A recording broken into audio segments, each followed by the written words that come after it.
App ജീസാ കോയി എന്ന് പറഞ്ഞൊരു cinema കണ്ടു. നിങ്ങൾക്ക് ഓൾഡ് സ്കൂൾ റൊമാൻസ് ഒക്കെ ഇഷ്ടമുള്ള ആളുകളാണെങ്കിൽ ഇതിൻ്റെ ഒരു ടിൽ ഇൻ്റർവെൽ നമുക്ക് ഈ സിനിമ കണ്ടിരിക്കാൻ കുറച്ച് വലിയ കുഴപ്പമില്ല കേട്ടോ. കാരണം പഴയ റൊമാൻസിൻ്റെ കുറേ വളരെ തരളിതമായിട്ടുള്ള കുറേ കാര്യങ്ങളൊക്കെ ഈ സിനിമയിൽ കാണിക്കുന്നുണ്ട്. മാത്രമല്ല ആ സമയത്ത് ഇതിൻ്റെ മാധവൻ്റെ പേരായിട്ട് വരുന്നത്, മാധവൻ്റെ ക്യാരക്ടർ ഭയങ്കര ഒരു വളരെ ഓൾഡ് സ്കൂളായി, അതായത് 41 വയസ്സൊക്കെ കഴിഞ്ഞിട്ടും വേർജിനായിട്ടിരിക്കുന്ന സാൻസ്ക്രിറ്റ് ടീച്ചറായിട്ടുള്ള, നമുക്ക് കാണുമ്പോൾ ഡ്രസ്സിങ്ങിലും ആറ്റിറ്റ്യൂഡിലും അപ്പിയറൻസിലും എല്ലാം ഒരു ഔട്ട് ഓഫ് ടൈമായിട്ട് നിൽക്കുന്ന ഒരു ക്യാരക്ടർ. അപ്പോൾ അങ്ങനെയുള്ള ആളുകളെ പ്രേമിക്കുന്ന വളരെ സുന്ദരിയായിട്ടുള്ള ഒരു ഹീറോയിൻ, വളരെ യങ് ആയിട്ടുള്ള സുന്ദരിയായിട്ടുള്ള ഹീറോയിൻ, ഇതൊക്കെയാണ് ഇതിൻ്റെ ഒരു കോംബോ. അപ്പോൾ ഞാൻ പറഞ്ഞല്ലോ, ഇൻ്റർവെൽ വരെ നമുക്ക് ഇതിൻ്റെ ഒരു കുറച്ച് പിന്നെ സോങ്സും അതുപോലെ തന്നെ ഈ ഇതുപോലുള്ള പ്രേമൊക്കെ ആയിട്ട് കുറച്ച് കണ്ടിരിക്കാൻ പറ്റുന്ന സിനിമയാണ്.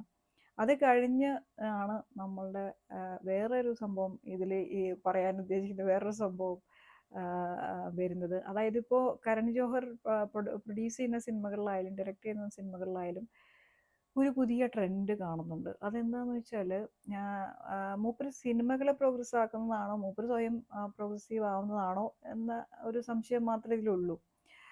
അതായത് 60 വയസ്സൊക്കെ കഴിഞ്ഞ ആളുകളുണ്ടല്ലോ, അത്രയും ഏജ്ഡ് ആയിട്ടുള്ള ആളുകളുടെ, പ്രത്യേകിച്ചും സ്ത്രീകളുടെ എക്സ്ട്രാ മാരിറ്റൽ അഫെയർ എന്നൊക്കെ പറഞ്ഞ സംഭവം, അതായത് വളരെ കല്യാണം കഴിച്ച് വീട്ടിൽ എല്ലാ പണിയും ചെയ്ത് വളരെ അണ്ടർ അപ്രിസിയേഷനിലൊക്കെ ജീവിക്കുന്ന സ്ത്രീകളാണല്ലോ കൂടുതൽ. അതായത് ഹൗസ് വൈഫ്സ് എന്ന് പറയുന്ന സ്ത്രീകളൊക്കെ ഈ ഒരു ഇതിൽ പെടുന്ന ആളുകളാണ്.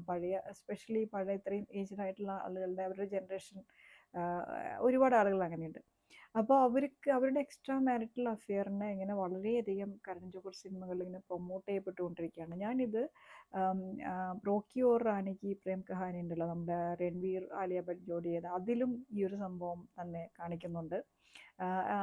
അതുപോലെ തന്നെ ആപ് ജീസാ കോയി എന്ന് പറഞ്ഞ ഈ പുതിയ സിനിമയിലും ഇതേ സംഭവം, ഇതിന് വേണ്ടി അങ്ങ് എന്താ പറയുക, കുറേ സമയം ഒരു വലിയൊരു ഇലാബറേറ്റ് ആയിട്ടൊരു സീൻ തന്നെ കൊടുത്തിരിക്കുകയാണ്. അപ്പോൾ ഇത് എല്ലാവരും പറയുന്ന സെയിം സാധനം തന്നെയാണ് കേട്ടോ, കാരണം വേറെ ഒന്നും ഇതിൽ പറയാനായിട്ടില്ലല്ലോ. ഈ ഒരു സിനിമ കണ്ടു കഴിഞ്ഞപ്പോൾ എനിക്ക് തോന്നി, എന്താണെന്ന് വെച്ചാൽ ഇങ്ങനെ പ്രീച്ചി ആയിട്ട് പ്രൊമോട്ട് ചെയ്യേണ്ട ഒരു ഐഡിയ അല്ലല്ലോ ഇത് വളരെ നാച്ചുറലായിട്ട് സംഭവിക്കുന്നു, നമ്മളത് ഓഡിയൻസായിട്ട് മനസ്സിലാക്കി എടുക്കുന്നു, അതൊരു നല്ല കാര്യമായിരിക്കും. പക്ഷേ ഇതുപോലെ ഇതെങ്ങനെ കണ്ടിന്യൂ ചെയ്ത് പോവുകയാണെങ്കിൽ അത്യാവശ്യം നല്ല ബോറായിരിക്കും.